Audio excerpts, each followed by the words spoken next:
Hello दोस्तों, कैसे हैं आप सब। एक बार फिर से इन्फो काशिफ यूट्यूब चैनल में खुशामदीद। आज की वीडियो में आपको शेयर करवाएंगे एक मुस्लिम मुल्क की आपने अक्सर सुना होगा को का नाम, वो भी इसी मुल्क में वाकया है। यहाँ की लड़कियां पियों से कम नहीं है। इस हित में रहने वाले नौजवान के हौसले बहुत बुलंद हैं।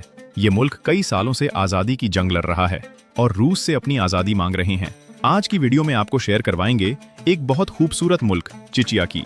इस वीडियो में हम आपको पुट्स के चिचिया की तारीख के बारे में, 30 साल पहले इस मुल्क में गुर्बत की इंतहा थी और आज ये तरक्की के कई मनाजिल तय कर चुका है। इस मुल्क ने कैसे तरक्की की, इसके अलावा बहुत से ऐसे हक्काइक बताएंगे जिनसे पहले आप ना वाकिफ होंगे। वीडियो शुरू करने से पहले नए आने वाले दोस्तों से गुजारिश है, हमारे चैनल को सब्सक्राइब और बेल बटन को जरूर दबाइए ताकि हमारी हर इन्फॉर्मेशन और दिलचस्प वीडियो आपको मिलती रहे। चलिए अब वीडियो का आगाज करते हैं। चिचिया, जिसका पूरा नाम चिचिया रिपब्लिक है, ये मुल्क यूरोप के अंदर वाक़या छोटा सा इस्लामी मुल्क है जो बरसों से रूस के साथ अपनी आज़ादी की जंग लड़ रहा है। इस मुल्क में 15,000 के करीब तेल और गैस के रिफाइनर्स लगे हुए हैं। ऐसा मुल्क जहां के लोग हसीन होने के साथ साथ बहुत बहादुर और दलेर भी हैं, जहां की लड़कियां जितनी खूबसूरत हैं उतनी बहादुर भी हैं। दोस्तों, आप में से बहुत से लोगों ने इस मुल्क का नाम भी शायद पहली दफा सुना हो, लेकिन को काफ के नाम से सब वाकिफ है। ये इलाका भी इसी मुल्क में है। ये एक पहाड़ी इलाका है जहां साल में तकरीबन 8 बार बर्फबारी होती है।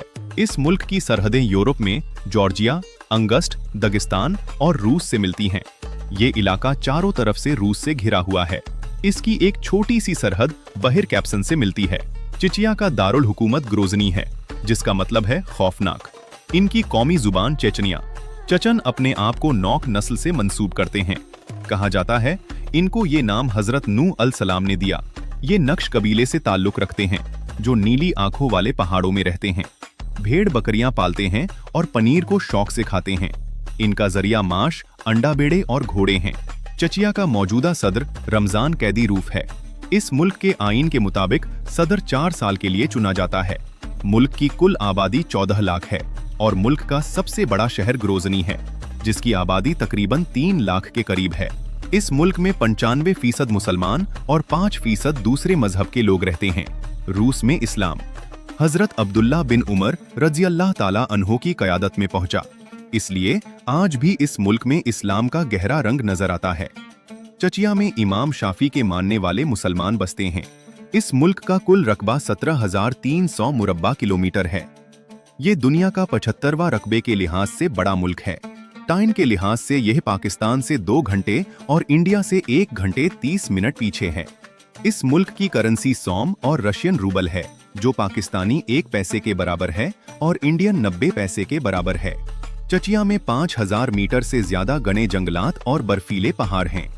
चचिया में पानी के चश्मे बहुत ज्यादा हैं, जो बहुत ही खूबसूरत हैं और विजिटर्स इनको देखने के लिए बहुत ज्यादा आते हैं। जैसा कि आप वीडियो में देख रहे हैं, यहाँ का मौसम सारा साल खुशगवार रहता है। गर्मियों में यहाँ चावलों की काश्त की जाती है। इसकी मश्त में अहम किरदार ऑयल रिफाइनरी का है। ग्रोजनी में आप मास्को से ट्रेन और हवाई जहाज से भी जा सकते हैं। इस मुल्क में दुनिया में सबसे ज्यादा इज्तिमा शादियां की जाती हैं, जो दुनिया में मुनफरीद अहमियत रखती है। चिचिया में मौजूद लड़कियों को दुनिया की खूबसूरत तरीन लड़कियां तस्वुर किया जाता है।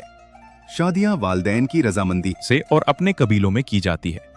इस मुल्क में लव मैरिज ना होने के बराबर है। इनकी शादी में भी दूध पलाई की रस्म भी की जाती है। शादी के बाद लड़का और लड़की अलग घर में रहते हैं और ससुराल में बहुत कम जाते हैं। पहला बच्चे की पैदाइश के बाद ही सब एक दूसरे से मिल सकते हैं।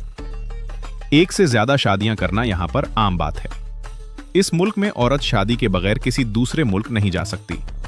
इस मुल्क में बेहयाई ना होने के बराबर है। रशियन फेडरेशन के साथ ये मुल्क होने के बावजूद शराब पीने और बेचने पर मुकम्मल पाबंदी है, जबकि रशिया में शराब पानी की तरह पी जाती है। अगर तारीख की बात करें तो ये मुल्क 16वीं सदी तक ईरान सल्तनत, उस्मानिया और रूस के दरमियान कशमकश और मार्कों का मरकज बना रहा। 13वीं सदी में मंगोलों ने इस पर कब्जा कर लिया और 14वीं सदी में अमीर तैमूर ने इसे अपनी सल्तनत में शामिल कर लिया। 18वीं सदी के आखिर में रूस हमलावर हुआ, जब जॉर्जिया ने मास्को के साथ इत्तेहाद बनाया और चचिया को गरे में लेकर कब्जा कर लिया। मुख्तलिफ अदवार में इन पर जुल्म होते रहे।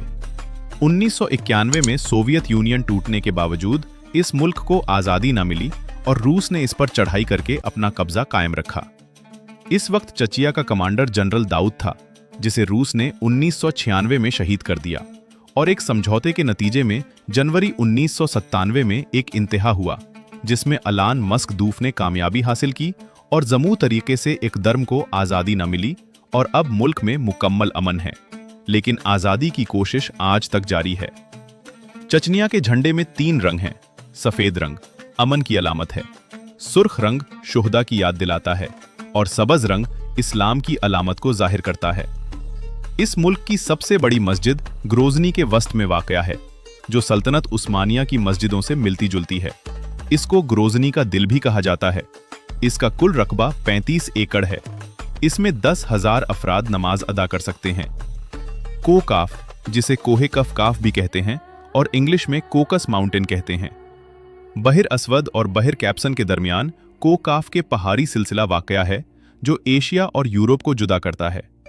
अब यह हिस्सा चचिया में शुमार होता है। कोकाफ पहाड़ी की बुलंद तरीन चोटी माउंट अब्रुस है, जो 5,642 मीटर बुलंद है। कोकाफ में बहुत ज्यादा ग्लेशियर मौजूद है। रूस के कोहे पमा को कोकाफ से बहुत ज्यादा लगाव है। पाकिस्तान, हिंदुस्तान में कोकाफ से मुताल जिन्नों और परियों के बेशुमार किस्से मशहूर हैं। आज के मौजूदा सदर रमजान कोरदूब ने मुल्क की तरक्की के लिए बहुत से इदामा किए। आज चचिया में हर तरफ बुलंद बिल्डिंग नजर आती है।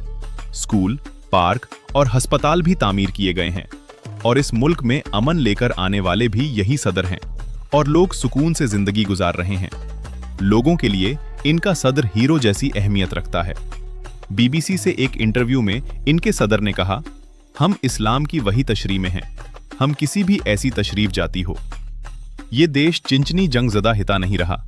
विजिटर्स बहुत ज्यादा आते हैं, जहां कुदरती खूबसूरती भी बहुत ज्यादा है। सब्ज से भरी हुई वादियां, साफ पानी की नीली झीलें दिलकश मंजर पेश करती हैं और पहाड़ी सिलसिला भी बहुत खूबसूरत है। यहाँ के लोग बहुत मेहमान नवाज हैं। इनका ग्रोजनी शहर भी बहुत खूबसूरत और साफ सुथरा है। रेस्टोरेंट्स और लग्जरी होटल भी काफी तादाद में मौजूद हैं। यहाँ पर एक अम्ब्रेला स्ट्रीट मौजूद है, जो बहुत खूबसूरत है। रंग बंगी छतरियां से ढकी हुई हैं और इसके अलावा ग्रोसरी में फ्लावर पार्क भी मौजूद है। चेचनिया रूस का हिस्सा है, इसलिए उसे अलग मुल्क नहीं समझा जाता, बल्कि रूस के अंदर एक रियासत सा सूबा है। अगर आप वहां जाना चाहते हैं तो दर्ज झैल चीजें जानना जरूरी है। toptourplace.com+11 वीजा चाहिए होगा। चेचनिया में दाखिले के लिए आपको रूस का वीजा दरकार होगा, क्योंकि चेचनिया खुद अलग रियासत नहीं बल्कि रूस का हिस्सा है।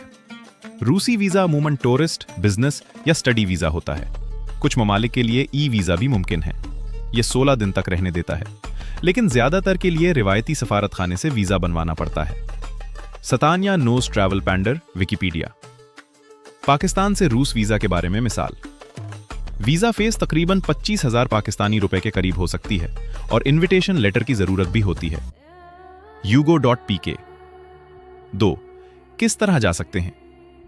चचनिया में आम तौर पर लोगों का दाखिला ग्रोजनी के जरिए होता है, हवाई जहाज। मॉस्को या दूसरे बड़े शहरों से ग्रोजनी तक फ्लाइट्स हैं। मसलन मॉस्को से ग्रोजनी तकरीबन 2.5 घंटे की फ्लाइट है। सतानिया नोज या बस रूस के शहरों मसलन मॉस्को या शुमाली कफकाज के शहर से 2.5 घंटे की फ्लाइट है।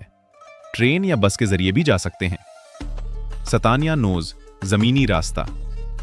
रूस के अंदर से बस या गाड़ी के जरिए भी चचनिया आ सकते हैं, लेकिन पाकिस्तान या दीगर ममालिक से बराह रास्त जमीनी रास्ता मुमकिन नहीं है, क्योंकि रास्ते में कई ममालिक आते हैं। विकिपीडिया। 3. दाखिले पर चेकिंग। चचनिया में अक्सर चेक पॉइंट्स होते हैं जहां पुलिस या सिक्योरिटी आपसे सवालात कर सकती है, खास तौर पर अगर आप गैर मुल्की हैं। अक्सर सिर्फ सवाल होता है, सफर क्यों किया, कहां रहने जा रहे हो। अगर मकसद सयाहत कहा तो आम तौर पर इजाजत मिल जाती है। विकी वॉयज। 4. सफर के दौरान एहतियातें। चचनिया एक रिवायती और मुहाफिज मुआशरा है। लिबास शाइस्ता और मुनासिब रखें, खास तौर पर पब्लिक में, यह बेहतर तासुर देता है। हसास मौजूआत मसलन सियासत या जंग पर अवाम से बहस न करें। कुछ दूर दराज इलाकों में खास परमिट यानी सरहदी पहाड़ी दरकार हो सकता है। इलाकों के लिए सतानिया नोज बियॉन्ड रेड स्क्वायर। 5. सफर के लिए अहम चीजें। पासपोर्ट कम से कम 6 माह की मियाद होनी चाहिए। रशिया वीजा या ई वीजा। होटल रिहाइश की तफसील बाज दफा चेक इन पर पूछा जा सकता है। ट्रैवल इंश्योरेंस बेहतर है कि महफूज रहने के लिए रखें। ट्रैवल पैंडर, विकिपीडिया, विकी वॉयज। दोस्तों, ये थी आज की हमारी इंफॉर्मेशन। लगी कमेंट में जरूर बताइएगा और नए आने वाले दोस्तों से गुजारिश है हमारे चैनल को सब्सक्राइब और लाइक जरूर कीजिएगा। अगली वीडियो तक अल्लाह हाफिज।